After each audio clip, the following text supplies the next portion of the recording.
सभी साथियों को मेरा नमस्कार, स्वागत है आप सभी का आज 9 अगस्त के जनसत्ता विश्लेषण में। आइए शुरू करते हैं आज का जनसत्ता विश्लेषण बिना किसी देरी के। प्रथम पृष्ठ पे बहुत ही अच्छी खबर है, नीरज चोपड़ा जी रजत पदक जीता है और पाकिस्तान के अरशद नदीम जी ने भी गोल्ड मेडल जीता है। इसके अलावा भारत की हॉकी टीम ने भी देश को बहुत ही गर्व से पेरिस ओलंपिक्स में नाम रोशन करा है। और अभी तो शुरुआत है, आगे देखिए भारत के पास भी अच्छे मेडल्स होंगे। इसके अलावा पार्लियामेंट से खबर है, वक़्फ़ संशोधन विधेयक को जॉइंट पार्लियामेंट्री कमेटी भेज दिया गया है। इसमें आप इस इस न्यूज़ में क्या इम्पोर्टेंट है आपके लिए, आप आज पॉलिटिकल साइंस में पढ़िएगा क्या होती है जॉइंट पार्लियामेंट्री कमेटी, जीपीसी क्या होती है और पार्लियामेंट की अलग-अलग कमिटीज़ क्या होती हैं, कैसे गठन होता है। इसके अलावा आप पढ़िएगा वक़्फ़ क्या होता है, ये वक़्फ़ प्रॉपर्टी क्या होती है, मुस्लिम रिचुअल्स में चैरिटी का क्या मतलब है, क्या वक़्फ़ चैरिटी के लिए है, क्या ये एक चैरिटेबल ऑर्गेनाइजेशन है। बस इससे ज़्यादा कुछ नहीं पढ़िएगा। सब चीज़ पढ़ने लगेंगे तो फिर अपनी पढ़ाई कब करेंगे, जो ज़रूरी भी है स्टैटिक जी के। हम आज संपादकीय शुरुआत करेंगे कल्प मेधा से। बहुत सारे लोगों के जीवन की ज़्यादातर असफलताएं सफलता के बहुत पास पहुंचने का अनुभव ना कर पाने पर निराश होकर प्रयत्न ना करने के कारण है। बहुत सही बात कही। हम लोगों को असफलता को भी स्वीकार करना चाहिए, हार को भी मानना चाहिए। थॉमस एडिसन साहब ने कितनी बढ़िया बात कह दी है। सफलता मिलेगी, पहले हार को भी तो आप समझना सीखिए। और आज हम शुरुआत करेंगे संपादकीय की प्रथम लेख से, और वह है आरोप की बुनियाद। पिछले कुछ वर्षों से धनशोधन के आरोप में तहत प्रवर्तन निदेशालय यानी ईडी और सीबीआई की ओर से छापे या गिरफ्तारियों के मामले में सुर्खियों में रहे। इसके अलावा ऐसे कई मामलों में होने वाली कार्रवाइयों की जैसी प्रगति देखी गई, उसमें अब ईडी को विपक्ष की आवाज़ को दबाने का औजार बनाए जाने का आरोप भी लगने लगे हैं। इस मामले पर खुद सुप्रीम कोर्ट की ओर से प्रवर्तन निदेशालय को एहतियात बरतने की हिदायत देने की कोशिश की हो चुकी है।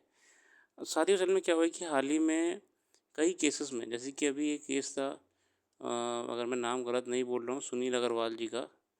ये इनका कोल का काम था, कोल माइनिंग वगैरह करते थे, बड़े कारोबारी। तो इनको ईडी उठा के ले गई थी आज से करीब कई साल पहले। हालांकि इनको सुप्रीम कोर्ट ने अब रिहा कर दिया इंटरम बेल पे। मगर सुप्रीम कोर्ट ने जो अब इस केस में नहीं जाएंगे हम कि केस में क्या हुआ था, वो छोड़िए आप। सुप्रीम कोर्ट ने इसी केस के दौरान एक टिप्पणी दी। उस टिप्पणी में ये दिया, ईडी की बहुत ज़्यादा दाड़ लगाई है कि ईडी को सिर्फ और सिर्फ इस्तेमाल करा जा रहा है पॉलिटिकल गेम्स को पूरा करने के लिए, दो को दबाने के लिए, परेशान करने के लिए। और ईडी की ज़्यादातर अरेस्ट जो हैं वो एकदम बेबुनियाद होती जा रही हैं, बेबुनियाद हो रही हैं। अब देखिए हेमंत सोरेन कहाँ के मुख्यमंत्री हैं बताइए? हेमंत सोरेन। उनको तक सुप्रीम कोर्ट ने जब रिलीफ दे दी कि उनके खिलाफ जो भी अपराध मनी लॉन्ड्रिंग के लगाए जा रहे हैं वो बेबुनियाद हैं, तो फिर सुप्रीम कोर्ट ने ईडी को फटकार लगाई थी कि अपना काम ढंग से करिए। साथियों, हमको ये फिर से वही दौर याद आ रहा है जब सीबीआई को केज्ड पैरट कहा जाता था। सीबीआई मतलब केज्ड पैरट। और अब हम ईडी को भी कह सकते हैं एक केज्ड पैरट, जिसका इस्तेमाल करा जा रहा है अपने राजनीतिक गेम्स को पूरा करने के लिए। ये छिपा नहीं है कि बात बीते कुछ समय से धनशोधन के आरोपों में छापा या गिरफ्तारी के लगातार मामले सामने आ रहे हैं, मगर उनमें से बहुत कम मामलों में आरोप साबित हो रहे हैं। मतलब ईडी जिस जिस हिसाब से लोग को अरेस्ट कर रही है, उनके खिलाफ कार्रवाइयाँ कर रही है, कोर्ट में जाके प्रूव ही नहीं हो पा रहा है। इसी के मद्देनज़र सुप्रीम कोर्ट ने ईडी को दोषित की दर को बढ़ाने के लिए वैज्ञानिक जांच करने की सलाह दी है। मतलब सुप्रीम कोर्ट ने ये कहा कि आप अपनी ड्यूटी निभाइए, आप कार्रवाई करिए लोगों पे, आप मगर एक साइंटिफिक अप्रोच के साथ करिए। दरअसल पहले भी धन संशोधन के आरोप पर होने वाली कार्रवाइयों को लेकर कई तरह के सवाल उठते रहे हैं और बिना मजबूत साक्ष्य के आधार पर गिरफ्तारी के मामलों की विश्वसनीयता कसौटी पर रही है। साथ ही बिल्कुल सही बात है। फिलहाल इस आर्टिकल के माध्यम से आपके सामने जो एक प्रश्न आ रहा है, वो प्रश्न ये है कि क्या सेंट्रल सर्विसेज जो हैं, central investigating services, central investigating services हैं, क्या अपनी क्रेडिबिलिटी खो चुकी हैं या आज भी केज्ड पैरट हैं, वही करती हैं जो उनको कहा जाता है?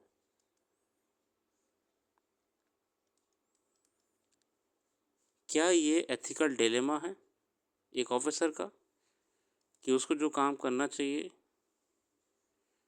वो ना करने के बजाय पॉलिटिकल एस्पिरेशंस को पूरा कर रहा है किसी के? ये सब प्रश्न शुरू होते हैं, आपके साथ खड़े होते हैं। इसके अलावा अगला लेख है तकनीक का संजाल। आज बहुत सारे कामों के लिए स्मार्टफोन और कंप्यूटर को पर निर्भरता बढ़ गई है, मगर इसका एक पहलू ये भी है कि आज ज़्यादातर लोग जिस तरह स्मार्टफोन में खोए रहते हैं, वह इसकी उपयोगिता के बरकस एक विरोधाभासी स्थितियाँ पैदा कर रहे हैं। चिंता की बात यह है कि शहर महानगरों में ऐसे तमाम बच्चे हैं जिनकी सुबह मोबाइल की स्क्रीन से होती है और उनका ज़्यादातर वक्त उसी के साथ कटता है। ऐसे में बच्चों की मानसिक और शारीरिक सेहत पर पड़ने वाले असर का अंदाज़ा लगाया जा सकता है। इन संबंध में संयुक्त राष्ट्र शैक्षिक वैज्ञानिक एवं सांस्कृतिक संगठन की एक रिपोर्ट में भी यह साफ कहा गया कि मोबाइल या स्मार्टफोन के नज़दीक रहने से विद्यार्थियों का ध्यान भंग होता है और उसे सीखने की क्षमता पर नकारात्मक असर पड़ता है। गौरतलब है कि आज बहुत सारे घरों में बच्चों को ज़रूरत है कि तर्क पर स्मार्टफोन तक आसान पहुंच तो दी गई है, लेकिन ज़्यादातर बच्चों का बहुत सारा वक्त अब मोबाइल की स्क्रीन से कटता है। साथियों, हम सबको भी एक समय रखना चाहिए जिससे ज़्यादा हम मोबाइल ना चलाएं, और ये खतरा है। ज़रूरत से ज़्यादा टेक्नोलॉजी का इस्तेमाल करेंगे तो आप अपना फोकस भी खो देंगे। बहुत ही अच्छे पॉइंट्स दिए हैं लेखक ने। और अगला लेख है नशे की लत और बेकाबू वाहन। ये लेख लिखा है दीपिका शर्मा जी द्वारा। शराब पीने देश शराब पीना देश में प्रतिबंधित नहीं है, लेकिन शराब पीकर गाड़ी चलाना कानूनी अपराध है। हालांकि इस कानून का उल्लंघन आम रहा है। आए दिन कोई ना कोई मामला ऐसा आता है जिसमें शराब के नशे में गाड़ी चलाने से या तो खुद चालक हादसे का शिकार हो जाता है या आम जनता को की क्षति पहुंचाता है। एक रिपोर्ट के अनुसार भारत में लगभग 16 करोड़ लोग शराब का सेवन करते हैं। उनमें से 95% 18 से 39 वर्ष के बीच आयु में हैं। सरकारी आंकड़ों के अनुसार लगभग 2 लाख सड़क दुर्घटनाएं प्रतिवर्ष होती हैं, जिनमें से 75% की वजह शराब पीकर गाड़ी चलाना है। मतलब अल्कोहल पी के ड्राइव करना, शराब पी के ड्राइव करना खुद के लिए खतरा तो है ही है, समाज के लिए भी खतरा है। और 75% सड़क दुर्घटनाएं अल्कोहल पी के गाड़ी चलाने से हो रही हैं। मई माह में पुणे में पोर्श कार दुर्घटना मामला सामने आया, जिसमें आरोपों के मुताबिक नाबालिग ने गाड़ी से 2 लोगों को कुचल दिया, मगर शुरुआत में उसे सज़ा के नाम पर सिर्फ निबंध लिखने को कहा गया था। जैसे कि हम जानते हैं पोर्श मामले में कैसे मजाक बनाया गया था, कानून का धज्जियाँ उड़ा दी थी। उसके बाद दिल्ली में घटना, एक मुंबई में घटना एक और आई थी, एक नेता की बेटी की थी। बहरहाल भारत में शराब पीकर गाड़ी चलाने के खिलाफ बहुत सख्त कानून है, लेकिन अमीर और रसूखदार लोगों ने इसकी परवाह नहीं की और भारतीय मोटर वाहन अधिनियम 1988 के तहत नशे में पहली बार गाड़ी चलाने पर 10,000 रुपये से लेकर 15,000 रुपये तक का जुर्माना और 6 महीने तक की कैद हो सकती है। दूसरी बार पकड़े जाने पर 15,000 से 20,000 रुपये तक का जुर्माना और 2 साल तक की कैद हो सकती है। अगर किसी को गंभीर चोट लगती है तो जुर्माना 25,000 से 50,000 रुपये तक 3 साल की कैद के साथ बढ़ सकता है। शराब पी के गाड़ी चलाने को लेकर साथियों इतने कानून हैं, फिर भी ये दुर्घटनाएं बढ़ती जा रही हैं। क्या इसमें कमी कहीं ना कहीं गवर्नमेंट अथॉरिटीज़ की है कि वो ये देख नहीं पा रहे हैं कि कुछ तो कदम उठाने की ज़रूरत है ताकि ये दुर्घटनाएं रुकें? ज़ाहिर है कोई भी सरकार कमाई के सबसे बड़े स्रोत को बंद नहीं करना चाहती है। और जो मैंने सब सवाल आपके सामने रखा मैंने उसका सॉल्यूशन इसका इसका जो एक्सप्लेनेशन ये निकल के आता है कि सरकार इसलिए ज़्यादा कुछ एक्शन नहीं ले पा रही है, कारण है कि एक्साइज़ से अर्निंग बहुत ज़्यादा होती है। मगर कुछ राज्यों में शराब पूरी तरह प्रतिबंध लगा दिया गया है, जिससे वहाँ सड़क हादसों में गिरावट देखी जा रही है। वे राज्य विकास की ओर अग्रसर हो रहे हैं। बिहार, गुजरात, मिज़ोरम, नागालैंड और लक्षद्वीप में शराब प्रतिबंध है। 1960 में बॉम्बे से अलग होकर अब गुजरात बना, तब वहाँ शराबबंदी लागू हो गई थी। देखिए कानून तो लगभग हर राज्यों में है ही हैं, मगर फिर भी कोई सकारात्मक असर नहीं दिख रहा है। और दुनिया में भारत का शराब बाज़ार सबसे तेज़ी से बढ़ रहा है। अभी ये 52.5 अरब डॉलर का है। भारत का शराब बाज़ार सालाना 8% की रफ्तार से बढ़ रहा है। सरकारी आंकड़ों के मुताबिक पिछले कुछ वर्षों में देश में शराब का उत्पादन 25% बढ़ा है।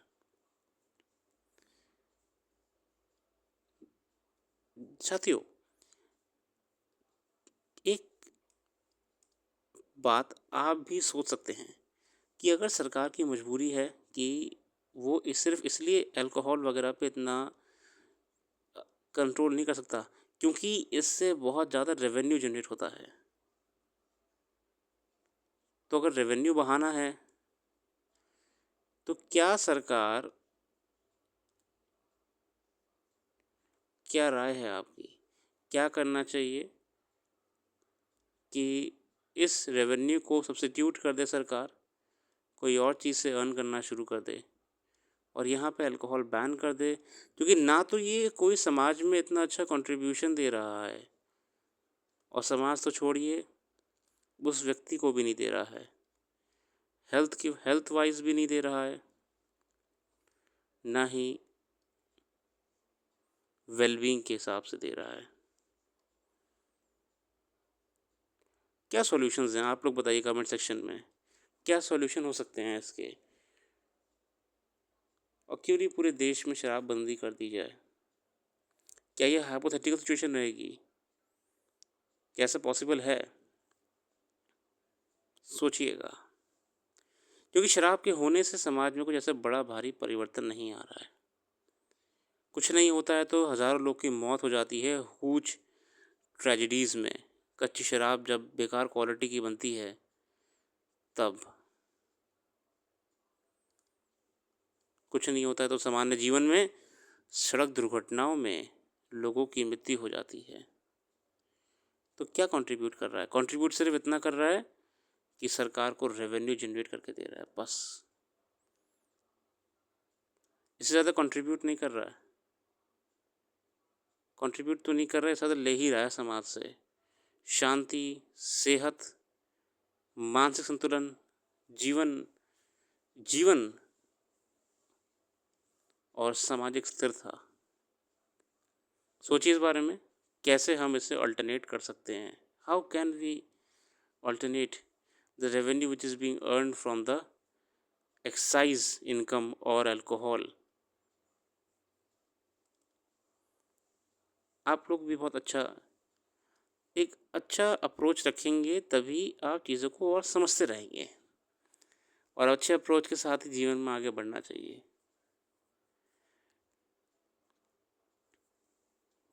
आज ये वाला लेख पढ़ते हैं, भूलते भागते क्षण। यह लेख लिखा है अमिताभ शाह द्वारा।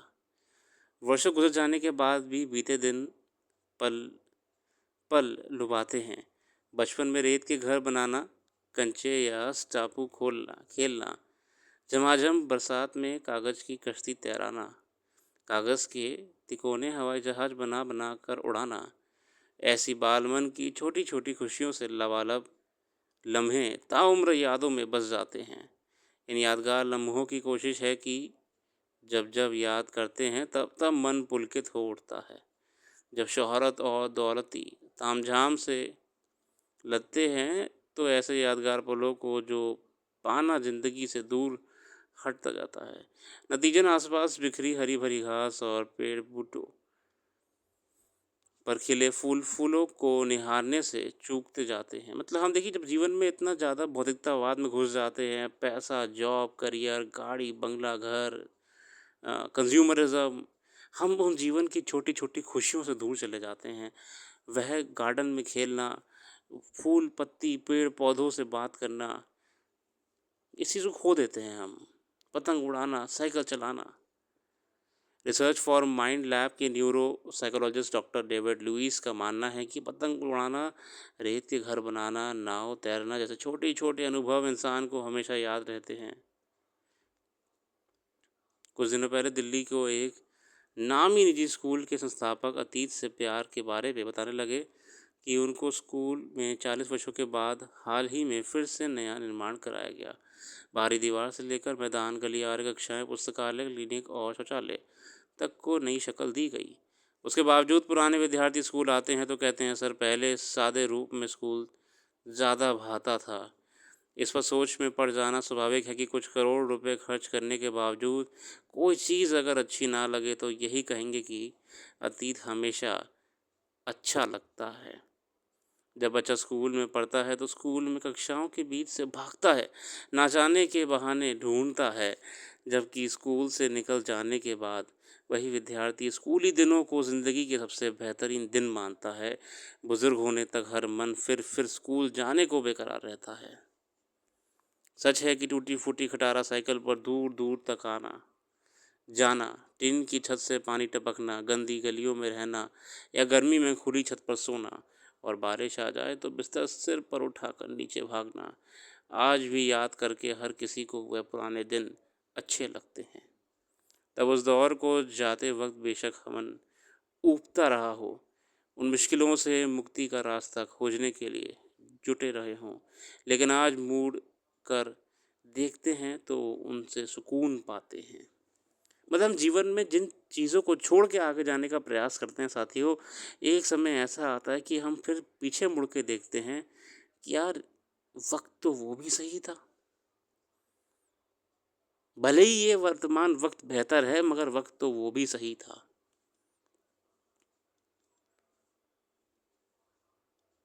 लेखक ने बहुत ही गहराई तक इस लेख को हमारे मन में उतार दिया है। बीते दौर इसीलिए भी मौजूदा से बेहतर लगता है कि जब पीछे मुड़कर देखा जाए तो पाते हैं कि तब ज़िंदगी धीमी रफ्तार से चलती थी, आज की तरह भागती नहीं थी। संयुक्त परिवार गुजरे ज़माने की सबसे बड़ी सौगात थे। दादा दादी के साथ रहना, उनकी कहानियाँ सुन सुन कर नींद आना, नाना नानी के घर गर्मी की छुट्टियां बिताना, सालों बाद तमाम छोटी छोटी यादें ताउम्र आनंदित करती हैं। आंगन में बजते रेडियो पर फरमाइश गाने सुनना या फिर दूरदर्शन पर चित्रहार और इतवार की हिंदी फीचर फिल्म देखते टीवी के आगे से ना उठाना, अब कहाँ गए वो दिन। साथियों, बहुत ही बढ़िया बात कही लेखक ने। इसीलिए मैं कहता हूँ हमेशा आप वर्तमान को जिए, क्योंकि यही वर्तमान जब कल को आपका अतीत बन जाएगा तब आप बार बार यही कहेंगे अपने आप से कि यार वो क्षण बढ़िया था, वो क्षण बढ़िया था, वो क्षण यार कभी लौट के नहीं आएगा। और दुनिया में आप जो कुछ भी पालें, दुनिया में आप जितना भी बढ़िया कर लें, संघर्ष के दिन और सामान्य जीवन के दिन आपको हमेशा याद रहेंगे। इसी बात के साथ हम अपने वाणी को विराम देंगे और आज की वीडियो को यहीं पे रोकते हैं। यहाँ पे जो भी करंट अफेयर्स डिस्कस नहीं कर पाए हैं वो हम वेबसाइट पर डाल देंगे। वेबसाइट का लिंक डिस्क्रिप्शन में मौजूद है। अपना कीमती समय देने के लिए बहुत बहुत धन्यवाद। आपका दिन शुभ हो।